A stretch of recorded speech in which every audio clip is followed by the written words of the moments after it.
They say what you refuse to surrender will eventually speak for you.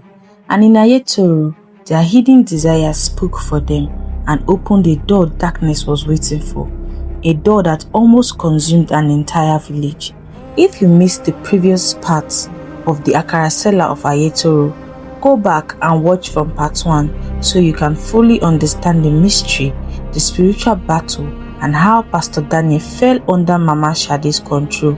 And if this story kept you hooked, don't forget to like, comment, and subscribe because some doors should never be opened. The night did not just begin with movement, it began with weight. Ayetoro first watched, not by eyes, but by something older than sight. Inside the small room, Pastor Gideon sat on the floor, his Bible opened but unread, because his spirit was louder than the pages. He had seen it, the altar, the exchange, the truth about Pastor Daniel, but something else lingered, something he didn't say out loud, because deep down he knew this kind of battle was never one-sided. He whispered softly, "Lord, search me." Silence answered, but not empty silence, the kind that waits. Before stepping out, Pastor Gideon called his team, Sister Miriam, Brother Caleb, Sister Ruth, and Brother Thomas. They gathered together quickly, concerned. "Sir, what's happening?" Miriam asked. Pastor Gideon looked at them carefully, long, intentional, and he said, "What I'm about to face tonight," he said slowly, "you cannot fight with me." Brother Caleb stepped forward looking shocked. "We can pray." Pastor Gideon interrupted. "You will pray, but not there." He moved closer, lowered his voice. "This place is built on agreement." They went silent. "If your heart is not steady, you will not stand." Sister Ruth swallowed. "Sir, is it that bad?" Gideon looked toward the darkness outside. "It's worse." He stepped out, alone. The ground felt different, like it remembered something. Each step echoed, even without sound. Then, a door creaked open. Pastor Gideon didn't turn. He already knew. Another door, then another, then another. Soon, the entire village was awake. Not alive, just awake. They stepped out slowly, smiling and watching. A child stood in front of his hut, smiling wider than his face could allow. Pastor Gideon paused, looked at him for a second, just a second, and he felt something pull. A thought, they are innocent. But immediately, another voice rose inside him. No, they are bound. He kept walking. By the time he reached the center, the circle was complete. No space, no escape. And in the middle of it all, the Akara stand. But tonight, it was alive. The oil in the pan bubbled with fire. The tray glowed faintly, and the smell was stronger, sweeter, almost hypnotic. Mama Shade stood behind it, but she didn't look old anymore. Her back was straight, her eyes sharper, and for a moment, Pastor Gideon saw something behind her. A shadow, taller than her, wider than her, moving with her. Pastor Daniel stood beside her. Same smile, same calm, but this time, Gideon saw something else. A flicker, a struggle, a part of him still there. "This ends tonight," Pastor Gideon said.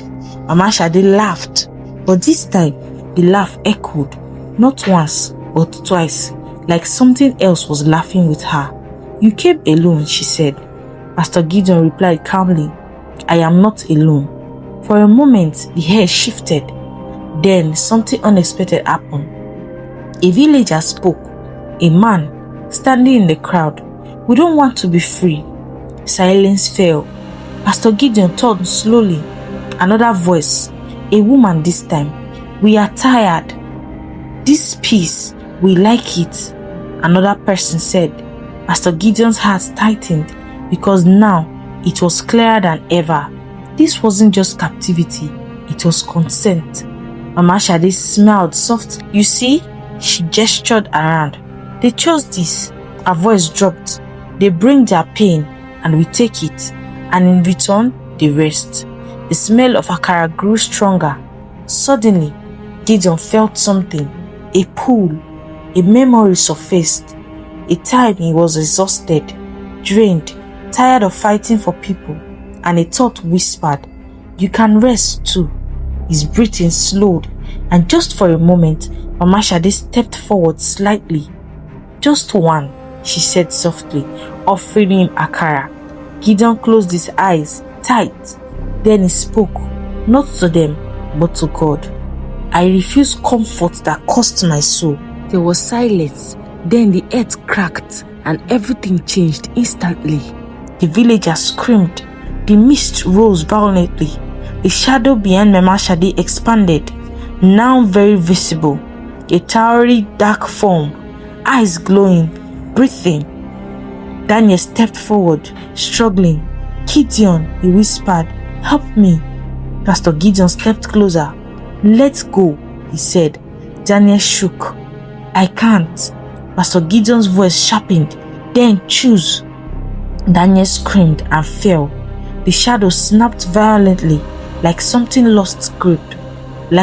that lost grip. Gideon lifted his hand. Every altar built on desire.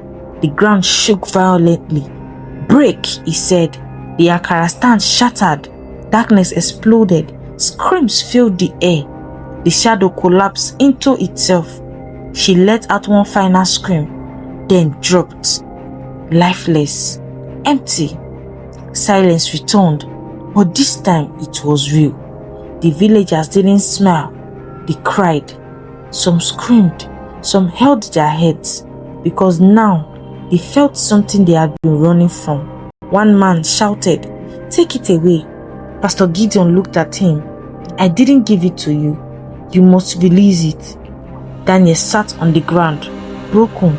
"I thought I was strong." Pastor Gideon replied quietly, "You were until you hid." The sun rose gently the next morning. Not dramatic, not sudden, just real. Morning came.